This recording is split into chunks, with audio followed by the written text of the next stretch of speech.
Vacaciones todo el año junto a ti. Desde el Quisco y para todo el litoral central. Vacaciones FM. Saluda a la cámara, por favor. Sí, Cata Manrique, psicoterapeuta, ¿cómo estás? Bienvenida acá a nuestro contacto directo. Hola, muy bien. Un saludo a todos. Qué bueno poder hacer así con la manito. Usted es como Ricardo Arjona, ¿ah? ¿Por qué? Cuando viene a qué? Chile terremotea, ¿ah? Cuando viene Cata no funciona la cámara, pero ahora hoy día todo bien. ¿Polleta? Todo bien, como Yeti, como el maestro Arjona, como el maestro No puede Arjona. ser, no puede ser. Me niego. Pero Orlando admira al maestro Sí, Arjona, así que para sí. él está como diciendo algo bueno. Ya no voy a yo, decir yo- nada, yo Orlando. entiendo la herida. Piropo. Yo entiendo la herida porque a mí me carga. No voy a decir nada hablando porque te Sí. quiero mucho. Bueno, se agradece. Bien. De hoy hablar de un tema interesante. Cata, tú nos proponías de hecho algunos temas el día de hoy y hay uno que está bien interesante que tiene que ver con lo siguiente, lo que es la educación ambiental como herramienta de autorregulación emocional. Sí. ¿A qué se refiere con esto? Mira, creo que muchas veces ha quedado relegado un poco la importancia que tiene el medio ambiente, el contexto donde nos desarrollamos para mantener un estado de salud mental más equilibrado o tendiente al bienestar, ¿ya? Como que a veces se trata de poner el peso todo solo en lo interno, ¿ya? Y en cómo adentro de nosotros podemos encontrar todas las respuestas y muchas veces se olvida un poquito que en el fondo el contexto medioambiental tiene una influencia directa en cómo nosotros nos sentimos, incluso con nosotros mismos. Entonces, creo que es súper importante ir transformando nuestros modelos educativos hacia modelos que nos ayuden a convivir sanamente. A propósito de que hoy día, bueno, creo que nosotros siempre lo hemos hablado acá muchas veces de que somos tan reactivos frente a las cosas, entonces como que hay mucha violencia, entonces se nos ocurren todas las sanciones y las formas de restringir, de paliar esa violencia con castigo, con esas cosas. Pero yo creo que es fundamental mirar un poquito qué herramientas tenemos para a lo mejor transformar esas reacciones o esa hiperreactividad que tiene hoy día nuestros seres humanos, ya porque siento que estamos en un mundo, en una época donde la gente sobrereacciona frente a todo y cuando tienen rabia, cuando tienen pena, en el fondo se vuelven emociones gigantes dentro del ser humano. Y de repente tenemos herramientas externas que nos pueden ayudar un montón, ¿ya? Nosotros los seres humanos crecimos vinculados a la naturaleza, ¿ya? Como que en el fondo, no estoy hablando del ser humano así como individual, sino que estoy hablando de nosotros como especie, ¿ya? Como especie nos desarrollamos, crecimos y fuimos en algún momento amigos con la naturaleza, ¿ya? Si uno ve la historia del ser humano, el ser humano es tan frágil físicamente que en el fondo la naturaleza le fue proveyendo elementos para crecer, para desarrollarse, para progresar, ya que esa palabra es tan importante hoy en día para nuestras sociedades y estados, gobiernos. Entonces creo que en el fondo contemplar esa herramienta, el educarnos medioambientalmente, como una forma también de autorregularnos y de encontrar salud mental, creo que es fundamental. Así que ese es el tema, ¿ya? Yo voy a traer a un personaje que me gusta mucho, que creo que lo he citado 80.000 veces aquí en la radio, que es Humberto Maturana, ¿ya? Este gran sabio, yo creo, de nuestra época, de nuestra era, que él hacía mucho hincapié en eso, ya en la importancia que tenía esta relación del ser humano con el medio ambiente. De hecho, él hablaba algo que era un concepto que se llamaba ecología cognitiva, ya, donde él hablaba que era súper importante como que el ser humano se concibiera a sí mismo dentro de la naturaleza y dentro del entorno, y cómo esa relación mutua entre ser humano y medio ambiente va en el fondo construyendo quién somos, ¿ya? Si nosotros tenemos un medio ambiente estresado, destruido, naturalmente eso va a ir hacia adentro y también de nosotros hacia afuera. Es que yo pensaba, Cata, en lo que pasa, por ejemplo, en países como Noruega, en Suecia, ¿no? Que tienen una calidad de vida maravillosa, ¿no? Viven muy bien económicamente, ¿ah? Tienen lindos parajes, pero la falta de eso los tiene a todos con depresión. Sí. Ahí hay una contradicción, ¿no? Sí, efectivamente. O sea, mira, yo creo que cuando se hacen estudios respecto a la salud mental, generalmente en esos espacios más nórdicos que hay muy poca luz y esas cosas, quienes tienden a desarrollar mayormente estados depresivos son las personas que migran hacia esos espacios. No, Sí, de no hecho- los nacri de ahí, ¿no? Claro, de hecho les hacen, Sí. yo tengo una amiga, suponte colombiana, que se fue un tiempo a vivir a Inglaterra y le tuvieron que hacer todo un proceso psicológico previo y en terreno para que ella pudiese lidiar con el cambio de clima. Bueno, y eso que acabas de mencionar es algo que nosotros deberíamos contemplar, ya como que en el fondo la educación medioambiental es el cuidado del medio ambiente, pero también es entender la naturaleza que nos rodea, comprenderla y aprender a vivir con ella, porque en el fondo esto de la luz, esto de las temperaturas en un lugar o en otro, Sí. el cómo cuidar nuestro medio ambiente, el cómo involucrarnos con la tierra, con la naturaleza, son elementos fundamentales en la autorregulación emocional, ¿ya? Y Como Cata, que es súper importante. suponte, cuando hablamos en la convivencia que podemos tener con la naturaleza, ¿cierto? Y la contemplación también hacia ella. ¿Cómo llegar a ese estado? ¿Cómo llegar a poder apreciar, a darse un tiempo, a pausar? ¿Cómo se hace eso? Porque también, de repente, no sé, andamos por la naturaleza, pero con el celular en la mano, o rumiando. ¿Cómo llegar a ese estado en el cual podamos sentirnos, no sé, plenos? Mira, yo ¿Cómo se cuando, hace? cuando pensaba en el concepto de educación ambiental, estoy pensando en una educación que se instaure como una forma, ¿ya? Como un hábito.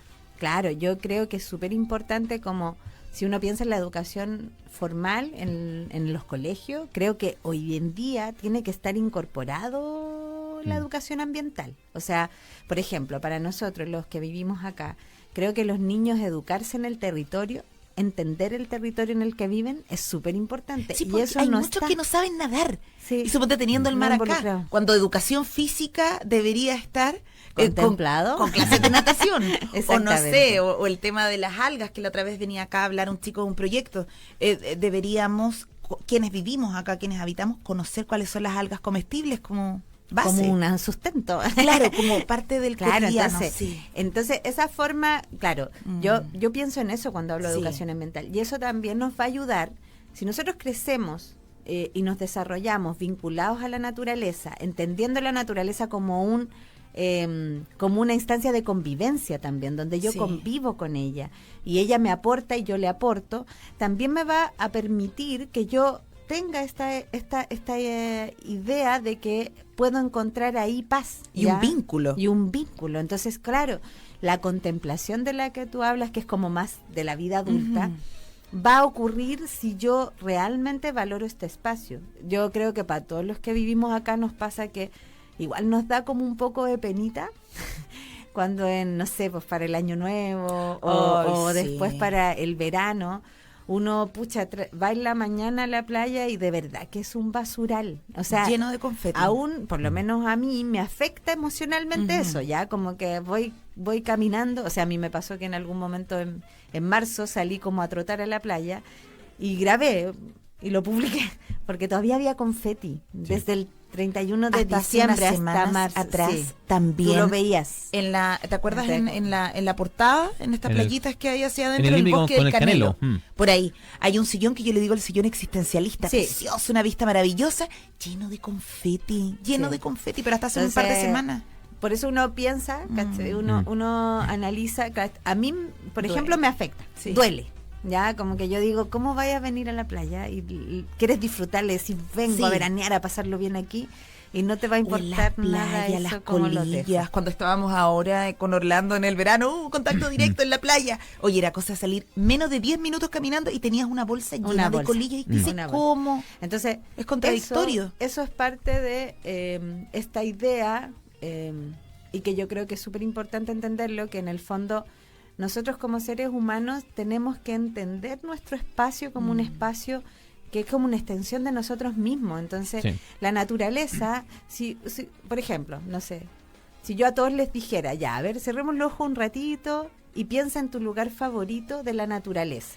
La gente va a evocar bosque, algunos desiertos, Playa. el mar, la playa, las montañas. Todos sabemos que hay un lugar de la naturaleza que uno dice, oh, me encantaría como estar ahí. Entonces no tiene sentido que si sea tan fácil conectar con un espacio natural que tú sientes que te va a hacer bien, que tú no puedas conectar con la protección de ese medio ambiente, quiere decir que en el fondo hay algo que lo ha interrumpido, porque naturalmente a nosotros nos deberían hacer esa idea de que esta naturaleza que nos aporta calma, que nos aporta entretención, que nos aporta alegría, necesita de vuelta de nosotros algo que permita proteger. Pero ahí está. Si estuviese en los colegios esto instaurado de muy pequeños, sería la relación sería distinta. Claro, y en el contexto familiar y a lo mejor las políticas públicas también apuntar a que en el fondo, y de verdad que lo digo, yo como parte de mi parrilla terapéutica, cuando yo doy consejos, siempre dentro de esas cosas, caminata en la playa, bajo ciertas circunstancias, sáquese los zapatos y pongan los pies en la arena. Cata, pero es que yo justo quería apuntar ahí la pregunta, porque como sociedad somos bien duros con quien intenta conectar con la naturaleza. Y esto de andar a pata pelada, por ejemplo, es muy típico en el verano, ¿no? Alguien que va de la playa. Pero vemos a alguien en junio, julio, a pata pelada por ahí y lo miramos raro. Y tal vez esa persona está buscando justamente eso, conectar con la naturaleza. O las personas que tienen como costumbre, por ejemplo, tirarse un chapuzón, sea junio, julio, esté lloviendo, porque dicen que el agua de mar los transforma, los limpia, etcétera. También los miramos como medio raro, como un bicho raro. O decimos, oye, que son hippies estas personas, ¿o no? Sí. O sea, bueno, yo creo que nosotros, en nuestra cultura, yo diría más que aquí en Chile, como que tenemos mucho eso del juicio valórico de la conducta del otro. Entonces, como que lo primero que se nos ocurre cuando vemos a alguien haciendo algo es juzgarlo. Como que nunca afinidad, como no sé. Es súper extraña esa sensación, pero yo creo que es muy chileno eso de juzgar al otro y sancionar. Por eso también es importante la educación, pues ya como yo cuando planteaba aquí el concepto de educación ambiental, igual estoy planteando una idea de que en el fondo lo tomemos como una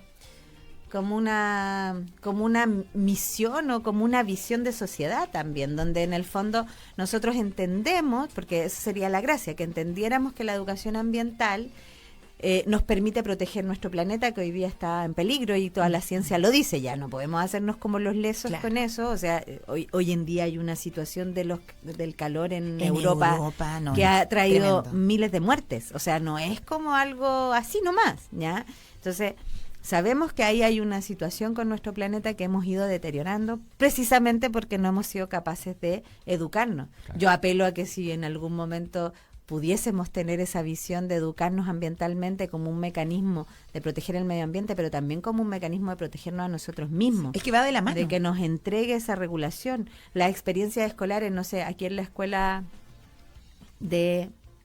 que antes era la escuela El Turco, pero no sé cómo se llama ahora, pero es una escuelita medioambiental, donde los chiquillos comparten con la tierra, con la naturaleza, con animales. No, en Cartagena. En Cartagena. En la zona del Turco está... Ya. Sí, Turco.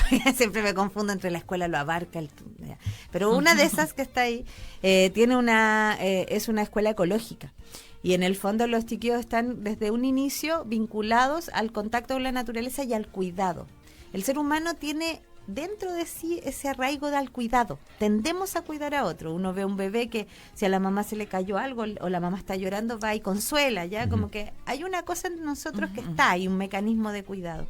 Y ese mecanismo de cuidado, cuando se vincula al cuidado de la naturaleza, además entrega herramientas de autorregulación emocional, porque en el fondo el poder cuidar de otro o de otras cosas nos permite también sentirnos cuidados, ¿ya? Claro. Entonces es como una forma de generar confianza también. Es como la gente también que no medita, ponte, pero ocupa el jardineo como meditación. Sí. Sí, tremendo, mano las verde. Manos en la tierra ayuda un montón. La gente que camina, como decía Orlando, hay mucha gente que se mete al mar, me incluyo, en cualquier momento y época del año. Y a mí me ha pasado que yo soy muy buena, me gusta mucho meterme al mar ahí en la zona. Sí, así nomás. Ahí en la zona del Batro, y me pasa mucho que a veces estoy en el agua y va pasando gente. El otro día yo estaba metida y pasó una chiquilla así como con parca, bufanda, y me dijo, ¿está rica? Y yo, sí, está rica. Y llegó y se sacó todo y se metió al agua en el momento. Entonces como esa sensación de que, oye, ella se ve ahí bien, como que le gusta, ya me meto igual, también tiene que ver con eso, pues, como que en el fondo vivimos en una sociedad que nos está transgrediendo constantemente, estamos estresados, lo pasamos mal, nuestro país tiene los peores índices de salud mental, ya lo sabemos, y va empeorando cada vez más. Entonces, cuando vemos a alguien que está haciendo algo y que le hace bien, como que uno quiere ir para allá también, po, ¿ya? Entonces, en el fondo, bueno, nosotros que vivimos acá en la costa, creo que la educación medioambiental debe ser algo fundamental para nosotros. O sea, ¿por qué es importante cuidar el mar? ¿Por qué necesitamos un borde costero accesible para todos nosotros? ¿Por qué esta mezcla bosque-mar es tan significativa y tan bonita? Si no es solo estética, también tiene que ver con que es casi que un privilegio meterse al mar y después caminar por un bosque. No, o sea, irme así como toda mojada por el bosque. O sea, es como que en el fondo ese tránsito que nosotros podemos hacer en este litoral, de un contexto biodiverso a otro, creo que es maravilloso. Mágico. Entonces, que los jóvenes, los niños puedan acceder a eso como una forma de regular su emocionalidad, que les permita prevenir la violencia, que nos permita en la escuela ocupar los espacios libres como una forma educativa sobre el medio ambiente. Creo que es algo que deberíamos tomar como un desafío y valorarlo también. Eso ¿ya? debería estar como base, Cata. ¿Y cómo Sí. se puede lograr algo así? Bueno, hay que... políticas públicas. Sí, pero yo creo que a veces se espera mucho lo grande. Nosotros tenemos un gobierno local que también puede tomar decisiones y que también puede avanzar hacia esas políticas públicas locales que le den o le brinden una mejor calidad de vida a las personas. Hace poquito, bueno, tuve acceso nuevamente, porque ya lo había visto alguna vez, el diagnóstico local de niñez que se hizo acá en el Quisco. Y una de las cosas que los chicos demandan es como que no hay espacios para ellos, pensados para ellos. Claro, porque como está desconectado también, porque la gente dice, ¿cómo no van a tener si tienen la playa? Pero si yo no estoy educado en la valoración de ese espacio natural, y en realidad es solo visto como un espacio comercial, o sea, la playa acá nos sirve para rentar en el verano. Entonces, como esas comunas balnearios pasa mucho eso, que se valora la playa en un ámbito comercial. Pero si yo no estoy como relacionado con la importancia que puede tener esa playa como espacio de diversión, pero también como espacio de protección emocional, de aprendizaje, de a lo mejor emprendimiento, pero no emprendimiento comercial, sino que un emprendimiento que tenga que ver con generar espacios e instancias de encuentro entre jóvenes. Creo que es fácil no valorarlo y no verlo, como si fuera invisible la playa a veces para los chiquillos. Entonces yo creo que es súper importante y por eso traía este concepto, ¿ya? Maturana, vuelvo a repetirlo, decía que el real aprendizaje o el aprendizaje genuino tenía un caminito y que el primer caminito era el amor. O sea que quienes educamos, quizá en esto más medioambiental, tenemos que amar el medio ambiente también. Y en base a ese amor, decía Maturana, uno genera confianza, y cuando hay confianza genera curiosidad. O sea, si yo confío, soy curioso. Si tengo miedo, no soy curioso porque me da miedo. Y cuando hay curiosidad, en el fondo se provoca el genuino aprendizaje. Entonces ese decía el caminito. Yo creo que es importante para nosotros que vivimos acá amar nuestro territorio, valorar nuestra naturaleza y educar para protegerla, para cuidarla, pero también para que sea un espacio vivible para nosotros, ¿ya? Y yo creo que eso es súper importante, así que por eso traía este tema. Muy buen tema. Cata Manrique, psicoterapeuta, muchas gracias por tu visita acá a Gracias, nuestra radio Cata. y te esperamos Muchas pronto gracias acá de a vuelta. ustedes.